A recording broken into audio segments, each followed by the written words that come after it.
তুল্লাহি অবরকাতুহু। সম্মানিত দর্শক, বাংলাদেশের সঙ্গে ভারতের যে সম্পর্ক, এটি কোন পর্যায়ে আছে? শেখ হাসিনার জামানাতে যে একটা অবিস্মরণীয় সম্পর্ক স্থাপিত হয়েছিল ভারতের সঙ্গে, তার ফলে কি হতো, ঢাকার কমলাপুর স্টেশন থেকে সরাসরি ট্রেনে কলকাতা যাওয়া যেত, আবার কলকাতা থেকে সরাসরি ট্রেনে ঢাকা আসা যেত। নদীপথে বুড়িগঙ্গা থেকে, সদরঘাট থেকে বা অন্য কোনো জেটি থেকে সেই যে জাহাজ সোজা কলকাতাতে চলে যেত। তারপর বিভিন্ন সীমান্ত দিয়ে বাংলাদেশের সঙ্গে যে ভারতের পর্যটন সুবিধা, ব্যবসা বাণিজ্য থেকে শুরু করে অন্য যা কিছু রয়েছে, সেটি এমন একটা লেভেলে পৌঁছে গিয়েছিল, যারা কেবলই মাত্র এই ব্যবসা বাণিজ্যের সঙ্গে সম্পৃক্ত তারা বলতে পারবেন যে ওই সময়টা কেমন ছিল। আর আমরা যারা বিভিন্ন সময়টিতে ভারতের সমালোচনা করে আসছিলাম, তারা এই ভারতের কাছে দেশ বিক্রি করে দেওয়া হচ্ছে, ইজ্জত থাকছে না, আমাদের দেশ সিকিম হয়ে যাচ্ছে, আর শেখ হাসিনা দিল্লির দাসী, এই কথাগুলো কিন্তু আমরা বারবার বলে আসছিলাম। অন্যদিকে এই শেখ হাসিনার কবল থেকে বা আওয়ামী লীগের কবল থেকে আমাদেরকে উদ্ধার পেতে হবে, আদারওয়াইজ আমরা যে মহান মুক্তিযুদ্ধ করেছি সেই মহান মুক্তিযুদ্ধ ভ্যানিশ হয়ে যাবে, আমরা ভারতের সেবাদাস হয়ে আছি, আগামীতে ভারতের কোনো একটি অঙ্গরাজ্য হয়ে যাব। এই প্রচার এবং প্রোপাগান্ডার সঙ্গে সঙ্গে বাংলাদেশের শেখ হাসিনা বিরোধী যে আন্দোলন, সেটি চরম আকার ধারণ করে। এর মধ্যে যে শেখ হাসিনার সাধ্য তেঁতুলের বেশি ছিলেন, তা যেমন সঠিক নয়, আবার ভারত যে আমাদের সঙ্গে ন্যায় বিচার করেছে তাও সঠিক নয়। ভারতের দাদাগিরি ছিল সীমাহীন। ভারতের সঙ্গে বাংলাদেশের চরম একটা সম্পর্ক থাকার পরেও আওয়ামী লীগের সঙ্গে ভারতের একটা মনস্তাত্ত্বিক দূরত্ব ছিল। আওয়ামী লীগ মনে করত, ভারতকে যা দিয়েছি ইহ জন্মে ভারত আর কখনো সেটা পাবে না। অন্যদিকে ভারত যেটা মনে করতো সেটা হলো যে তুমি আমাকে কে দেবে বা তোমরা আমাকে কে দিবে, বরং আমরা না হলে তো তোমরা ক্ষমতায় বসতে পারতে না, তোমাদেরকে ক্ষমতা আনা, তোমাদেরকে ক্ষমতায় টিকিয়ে রাখা, নানা কারণে আমরা যে ঝুঁকি নিয়েছি, সেই ঝুঁকির ফলে আমরা আসলে যা পাওয়ার কথা তার চেয়ে অনেক কম পাচ্ছি। তো এই বিষয়গুলো নিয়ে তাদের মধ্যে মনস্তাত্ত্বিক যুদ্ধ চলছিল সেই 2014 থেকে 2024 পর্যন্ত। তলে তলে অনেকগুলো ক্ষত ছিল, উপরে উপরে অনেকগুলো মহব্বত ছিল, এবং এরই মধ্যে উভয় রাষ্ট্রই, মানে বাংলাদেশ ভারতকে কিছু একটা শিক্ষা দিতে চাচ্ছিল শেখ হাসিনার জামানাতে। তার জন্য বারবার সে আমেরিকার সাথে সম্পর্ক স্থাপন করার চেষ্টা করছে, চীনের সাথে সম্পর্ক স্থাপন করার চেষ্টা করেছে, কিন্তু ব্যর্থ হয়েছে। আবার ভারত বসে থাকেনি, তারা বাংলাদেশে যে সকল রাজনৈতিক দল রয়েছে, বিএনপি, জামাত, এমনকি ছোট ছোট যে রাজনৈতিক দল, তাদের সঙ্গে যোগাযোগ করার চেষ্টা করেছে, এবং শেখ হাসিনার বিরুদ্ধে তারা যেন ঐক্যবদ্ধ হতে পারে। ভারত সেখানে রীতিমতো বৃহৎ বিনিয়োগ করার জন্য তারা চেষ্টা করেছে।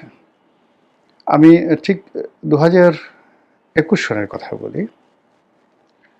বাংলাদেশে যেগুলো খুব ছোট ছোট রাজনৈতিক দল, 10-12টি ছোট ছোট রাজনৈতিক দল, যাদের সাকল্যে 20-25 জন করে কর্মী আছে, তো এই সকল যে রাজনৈতিক দল, তাদের অনেকের সঙ্গে সম্পর্ক ভালো, তারা প্রায় সবাই বড় ভাই হিসেবে বা ভাই ব্রাদার হিসেবে মনে করেন, তাদের মনের কথা বলেন। তো অনেকেই এরকম আমার কাছে আসছেন পরামর্শের জন্য, যেরকম সামনে তো একটা নির্বাচন হবে, ইনক্লুসিভ নির্বাচন হবে, আমাকে তো 300 আসনে প্রার্থী দিতে হবে, টাকা কোনো সমস্যা নয়। এখন আপনি বলেন যে এই 300 আসন কোত্থেকে পাবো? ছোট ছোট রাজনৈতিক দল। এবং আমি অবাক হয়ে ভাবলাম যে তারা যে ডায়ালগগুলো দিচ্ছে, কথাবার্তাগুলো বলছে, তো এক দলের সঙ্গে অন্য দলের কথা প্রায় হুবহু। নিঃসন্দেহে তারা অফার পেয়েছে, এবং সেই অফারটা যে তারা রয়ের কাছ থেকে পেয়েছে এতে কোনো সন্দেহ নেই। তো এ থেকে আমি বুঝলাম যে সেই 2021 সনে বা 22 সনের ওই সময়টাতে আমি যে টকশোগুলো করেছি, এই কথাগুলো আমি একাধিকবার বলেছি যে যাদের মুখ থেকে যে কথাগুলো শুনছি সেই কথাগুলো আসলে শোনার কথা নয়।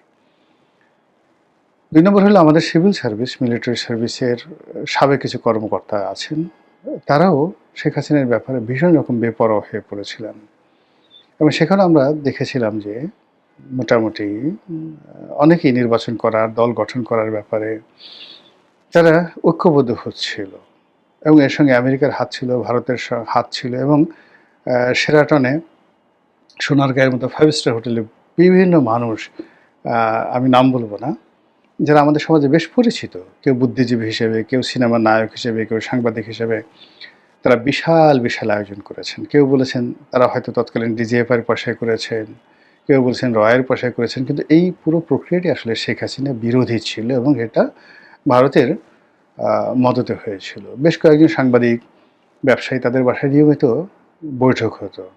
এমনকি শেখ হাসিনার যে প্রেস সচিব ছিলেন নাইমুল ইসলাম খান, বহু বছর ধরে তার বাসায় কিন্তু নানা রকম বৈঠক হতো। জিল্লুর রহমানের বাসায় বৈঠক হতো, প্রয়াত মেয়র আনিসুল হকের বাসায় বৈঠক হতো, আব্দুল আল মিন্টু সাহেবের বাসায় বৈঠক হতো এবং সেখানে সকল রাজনীতিক যারা নেতৃবৃন্দ রয়েছেন, ব্যবসায়ী রয়েছেন, তারা একত্রিত হতেন এবং সেখানে যে কথাগুলো হতো সেই কথাগুলো আপনি যদি মেলান অলমোস্ট সেম। তো এই চক্রান্তের মধ্যেই শেখ হাসিনা ক্ষমতা চালিয়ে গেছেন, ভারত তার সাথে সম্পর্ক রক্ষা করেছে, রাজপথে বিএনপি আন্দোলন চালিয়ে গেছে এবং জামাত আন্দোলন চালিয়ে গেছে, কিন্তু কেউ কোনো কুল কিনারা পাচ্ছিলেন না। তো সেই কুল কিনারার মধ্যেই হঠাৎ করে অলান্নে ছাড়েন বারুদের মতো এই যেটাকে বলা হয় কোটা বিরোধী আন্দোলন, এটি ছড়িয়ে পড়ে।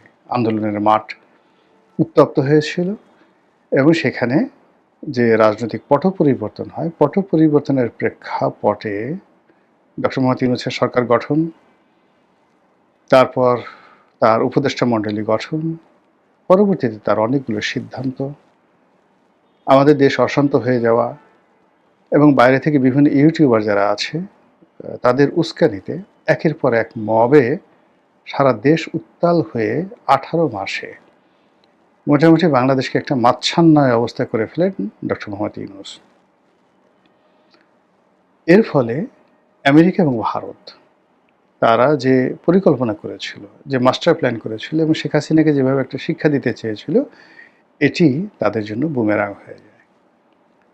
এখন যে কথাটি আপনারা সবাই জানেন যে জনাব তারেক রহমান সাহেবের সঙ্গে সেই ইলেকশনের অনেক আগের থেকেই দিল্লি একটা ভালো সম্পর্ক স্থাপন করতে চেয়েছে এবং সেই সম্পর্কটি এতটা মানে যাকে বলা হয় দৃঢ়তার সাথে তারা করতে চেয়েছে যে বেগম খালেদা জিয়ার শেষকৃত্যে অর্থাৎ জানাজাতে স্বয়ং ভারতের পররাষ্ট্রমন্ত্রী এস জয়শঙ্কর তিনি উপস্থিত হয়েছিলেন এবং এস জয়শঙ্কর এই মুহূর্তে ভারতের অত্যন্ত গুরুত্বপূর্ণ একজন ব্যক্তি, দুজন ব্যক্তি জনাব নরেন্দ্র মোদীর কাছে খুবই গুরুত্বপূর্ণ, একজন এস জয়শঙ্কর আর একজন হলেন অজিত দোভাল।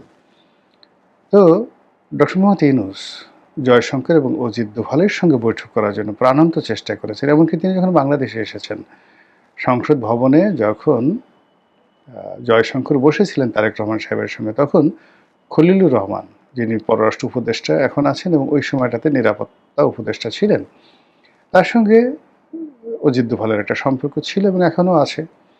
তো তিনি প্রাণান্ত চেষ্টা করেছিলেন যে সংসদ ভবনে অ্যাটলিস্ট তাদের মধ্যে একটি হ্যান্ডশেক হোক, করমর্দন হোক, অর্থাৎ ডক্টর মোহাম্মদ ইউনূসের সঙ্গে। তখনও তিনি বাংলাদেশের প্রধানমন্ত্রীর পদমর্যাদায় উপদেষ্টা, প্রধান উপদেষ্টা, কিন্তু সেটি জয়শঙ্কর করেননি। ইউনূসের প্রতি তাদের যে ঘৃণা, ভারতের যে ঘৃণা এমন একটা পর্যায়ে চলে গেছে, সেই ঘৃণা এখন রীতিমতো প্রতিহিংসায় পরিণত হয়েছে। ভারত যদি জীবিত থাকে, নরেন্দ্র মোদী জীবিত থাকে, অজিত দোভাল জীবিত থাকে, তাহলে ডক্টর মোহাম্মদ ইউনূসের যে বাকি জীবন, এটা জমানায় তারেক মানে যদি থাকে বা অন্য কোনো জমানা আসে, যেভাবে হোক না কেন ইউনূসকে ভারত স্বস্তিতে থাকতে দেবে না, আমেরিকা কোনো অবস্থাতে তাকে রাখবে না। ঘৃণাটা ওই পর্যায়ে গিয়েছিল। এই ঘৃণাটা কেন হলো? এর কারণ হলো ডক্টর মোহাম্মদ ইউনূসকে বা এনসিপিকে বা সমন্বয়কদেরকে বা শেখ হাসিনাকে হটানোর ক্ষেত্রে এদেরকে নতুন ক্ষমতায় আনতে ভারত এবং আমেরিকার যে মাস্টার প্ল্যান ছিল, প্রায় সবগুলো মাস্টার প্ল্যান একের পর এক বুমেরাং হয়ে পড়েছে এবং এই বুমেরাং হওয়ার জন্য ডক্টর মোহাম্মদ ইউনূসের অদক্ষতা, অযোগ্যতা এবং তার ব্যক্তিত্বহীনতা, মেরুদণ্ডহীনতা এবং তার যারা উপদেষ্টা ছিলেন তাদের কুপমণ্ডকতা একসাথে কাজ করেছে। ফলে ধরুন আপনার ক্ষেত্রে চিন্তা করুন যে আপনি খুব আশা করে কাউকে ঘরে স্থান দিয়েছেন, তারপরে শোয়ার জায়গা দিয়েছেন, রাতে খুব পোলাও কুরমা খেতে দিয়েছেন। সকালবেলা গিয়ে দেখলেন যে বেচারা পায়খানা করে, পেশাব করে, পেট খারাপ করে আপনার পুরো রুম মানে খাট-ঠাট সব নষ্ট করে ফেলেছে। আপনার মেজাজটা কেমন লাগবে যদি আপনি মহামানব না হন? ওই লোক যদি ওখানে বসা থাকে, আপনার কি মনে হবে?